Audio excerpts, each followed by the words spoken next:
तो दोस्तों, क्योंकि सांस भी कभी बहू के आज के एपिसोड की शुरुआत में तुलसी सीधे नॉयना के कमरे में जाती है और उसके सामने डस्टबिन से मिली दवाइयां और वड़ा पाव का पैकेट रखती है।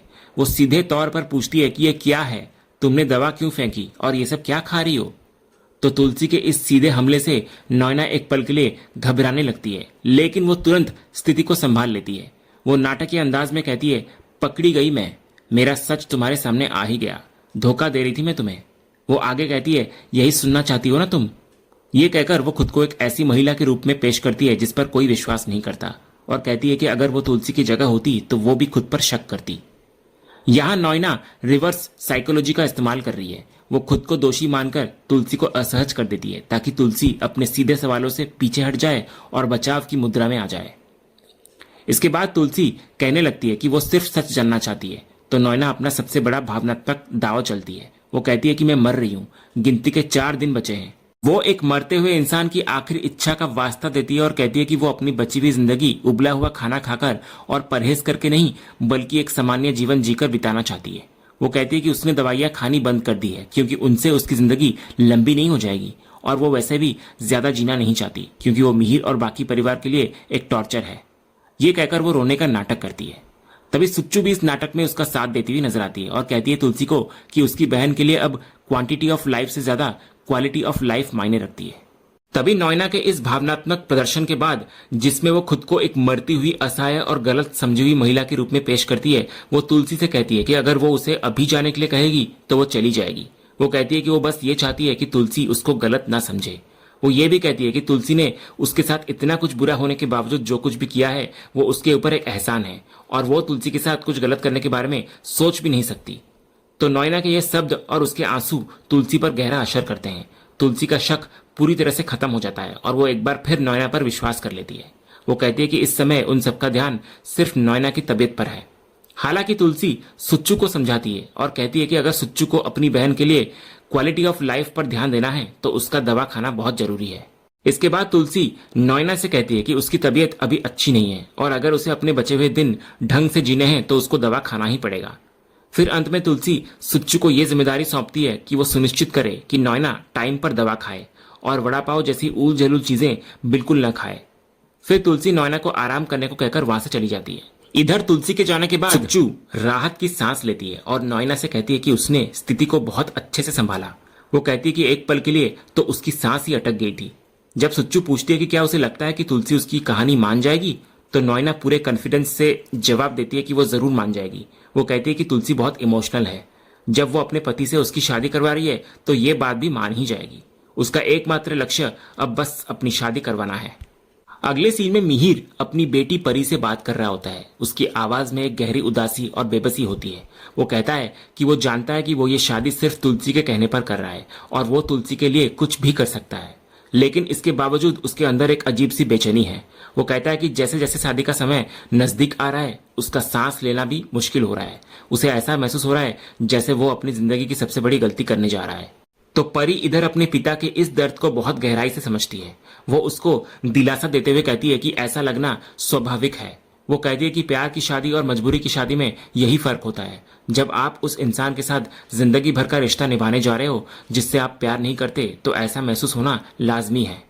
तो इस पर मिहिर को अपनी बेटी के दर्द का भी एहसास होता है। वो परी से कहता है कि ये बात तो उस पर भी लागू होती है। वो उसे याद दिलाता है कि अजय भी किसी और से शादी इसलिए नहीं कर रहा क्योंकि वो उससे बहुत प्यार करता है। तो परी की आंखों में एक गहरी उदासी छा जाती है। वो कहती है कि उसके लिए चीजें इतनी आसान नहीं है क्योंकि उसका अतीत उसे कभी अकेला नहीं छोड़ेगा। वो मानती है कि उसकी एक गलती की सजा उसे जिंदगी भर मिलेगी। इसके बाद दोनों एक दूसरे की स्थिति की समानता को स्वीकार करते हैं। परी कहती है कि वे दोनों एक जैसे ही नाव में सवार हैं। दोनों ही उसके साथ नहीं है जिससे वे प्यार करते हैं। वो जीवन की विडंबना पर टिप्पणी करती है कि एक वक्त था जब उन दोनों को उनकी कदर थी पर उन्हें उनकी अहमियत नहीं थी, और आज एक ऐसा वक्त है जब जिंदगी उन्हें अहमियत नहीं दे रही है। तो ये एहसास उन दोनों को एक दूसरे के और भी करीब ले आता है और मिहिर अपनी बेटी को गले लगा लेता है और परी अपने पिता के सीने से लगकर रो पड़ती है।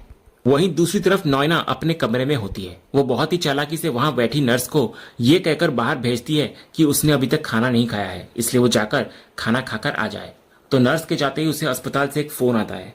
फोन करने वाला उसको याद दिलाता है कि उसने अभी तक अपनी पुरानी गलत रिपोर्ट वापस नहीं की है, जो किसी और की रिपोर्ट से मिक्स्ड अप हो गई थी। तो नॉयना इस बात से चिढ़ जाती है और गुस्से में कहती है कि वो भिजवा देगी और उसको बार बार फोन न किया जाए। जब सामने वाला कहता है कि 2 हफ्ते हो गए हैं, तो नॉयना उसको धमकाते हुए कहती है कि गलती उनकी है और उसे शुक्र मनाना चाहिए कि वो उन पर केस नहीं कर रही है। फिर वो 1 दिन का और समय मांगती है। ठीक उसी समय मुन्नी नॉयना के कमरे के बाहर खड़ी ये सारी बातचीत सुन लेती है। वो हैरान होती है कि नॉयना कौन सी रिपोर्ट वापस करने की बात कर रही है। जब नॉयना इधर बात खत्म करके पलटती है तो वो दरवाजे पर खड़ी मुन्नी को देखकर चौंक जाती है। उसके चेहरे पर एक पल के लिए डर और घबराहट साफ झलकती है और वो मनी मन सोचती है कहीं इसने सुन तो नहीं लिया। फिर मुन्नी अंदर आती है और पूछती है कि क्या उसने उसे डिस्टर्ब कर दिया क्योंकि वो फोन पर बात कर रही थी। तो नॉयना तुरंत खुद को संभालती है और बहाना बनाती है कि ये एक प्रमोशनल कॉल था। इसके बाद मुन्नी आने का कारण बताती है। वो कहती है कि माँ ने उसको नॉयना को शादी के लिए तैयार करने में हेल्प करने के लिए भेजा था। वो कहती है कि अगर नॉयना उसे अपना दुपट्टा दिखा देती तो वो उसके लिए मैचिंग की चूड़ियां देख लेती। तो नॉयना खुद ही अपनी अलमारी से दुपट्टा निकालने चली जाती है और यही वो पल होता है जिसका मुन्नी को इंतजार था। जैसे ही नॉयना पलट कर दुपट्टा ढूंढ रही होती है अलमारी से, इधर मुन्नी चुपके से नॉयना का फोन उठाती है और तुरंत उसके फोन पर आया हुआ वो अस्पताल का नंबर देखती है और उसको याद कर लेती है और बड़ी ही सफाई से फोन वापस अपनी जगह पर रख देती है। इसके बाद इधर नॉयना उसको दुपट्टा लाकर देती है और मुन्नी वहां से चली जाती है। दूसरी तरफ मुन्नी सीधे तुलसी के पास जाती है और उसको वो सब कुछ बताती है जो उसने नॉयना के कमरे के बाहर सुना था। वो बताती है कि नॉयना किसी से फोन पर अपनी गलत रिपोर्ट वापस करने की बात कर रही थी। मुन्नी ये भी कहती है कि उसने वो नंबर चेक किया है और वो एक अस्पताल का नंबर है। तो तुलसी ये सुनकर हैरान नजर आती है कि कोई अस्पताल अपनी रिपोर्ट वापस क्यों मांगेगा।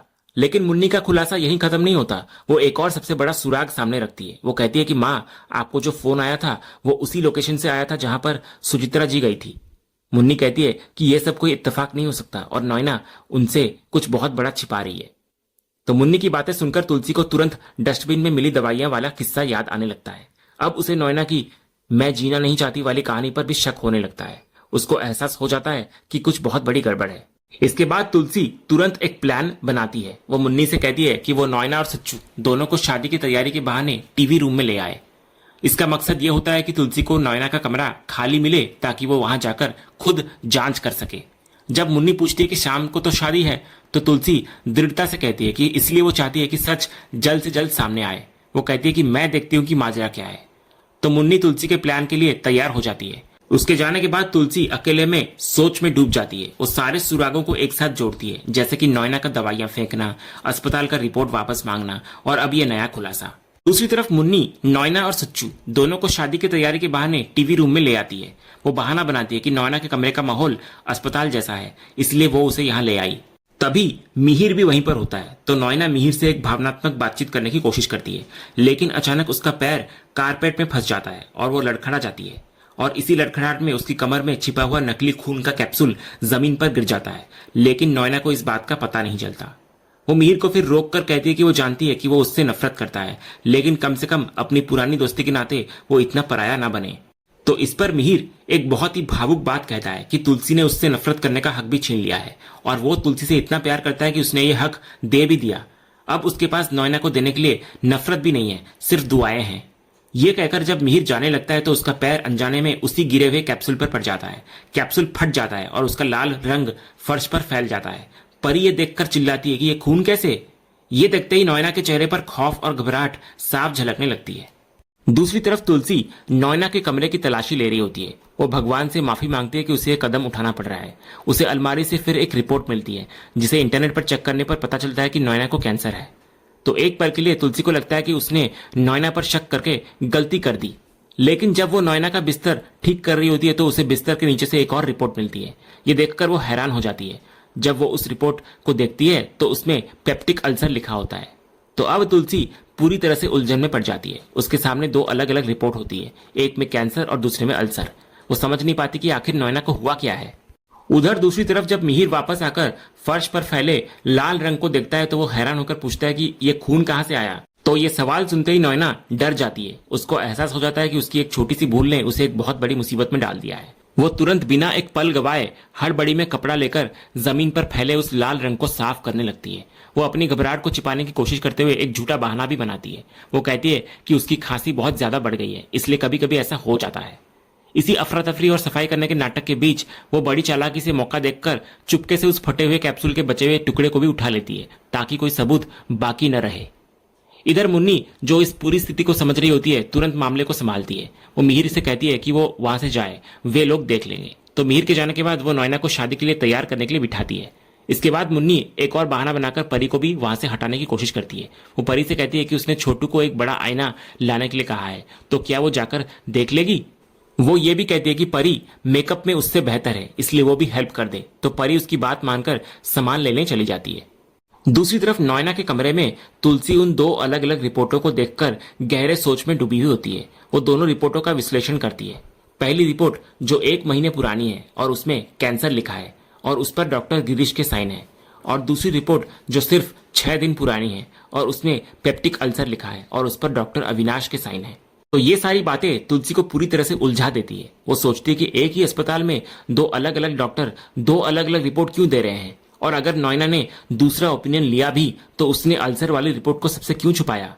उसे यह एहसास हो जाता है कि वक्त बहुत कम है, लेकिन सच का पता लगाना बहुत जरूरी है। इसके बाद तुलसी अपना फैसला लेती है और घर से बाहर कहीं जा रही होती है, लेकिन नैना उसको पीछे से रोक देती है और पूछती है कि क्या वो कहीं पर जा रही है। तो तुलसी बहुत ही शांति से एक बहाना बनाती है। वो कहती है कि फैक्ट्री में सिलवासा से कुछ रॉ मटेरियल आया है जिसको उसे जाकर चेक करना पड़ेगा। वो मुन्नी को बुलाकर ये संदेश मिहिर तक पहुंचाने के लिए भी कहती है। तभी नैना तुलसी को रोकने की कोशिश करती है और कहती है कि वो किसी और को भेज दे, लेकिन तुलसी कहने लगती है कि सप्लायर से शुरू से वही बात कर रही है, इसलिए उसे ही जाना पड़ेगा, वरना आगे का सारा काम रुक जाएगा। इसके बाद नैना तुलसी को गठबंधन करने के अपने वादे की याद दिलाती है। तो तुलसी बड़ी चालाकी से कहती है कि अगर ठाकुर जी की यही मर्जी होगी तो उसका गठबंधन उसी के हाथों से जरूर होगा। फिर वो उसको आश्वासन देती है कि वो शादी के मुहूर्त 6:30 बजे तक वापस लौट आएगी। इसके बाद तुलसी चुपके से मुन्नी को बाहर बुलाती है और उसको दोनों रिपोर्टों के बारे में बताती है। तो मुन्नी ये सुनकर कहती है कि उन्हें ये बात सबको बता देनी चाहिए, लेकिन तुलसी कहती है कि जब तक उसे खुद पूरा सच नहीं पता कि कौन सी रिपोर्ट सही है और कौन सी गलत, तब तक वो किसी को कुछ नहीं बता सकती।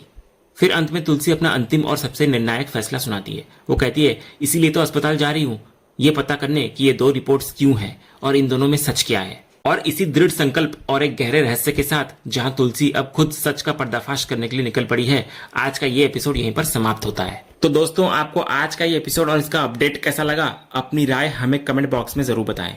अगर आपको आज का ये वीडियो पसंद आया हो तो वीडियो को लाइक करें, शेयर करें और हमारे चैनल को सब्सक्राइब करके बेल आइकन जरूर दबाएं, ताकि क्योंकि सांस भी कभी भूत के अगले धमाकेदार एपिसोड का अपडेट आपको सबसे पहले मिले। मिलते हैं अगले वीडियो में, तब तक के लिए धन्यवाद।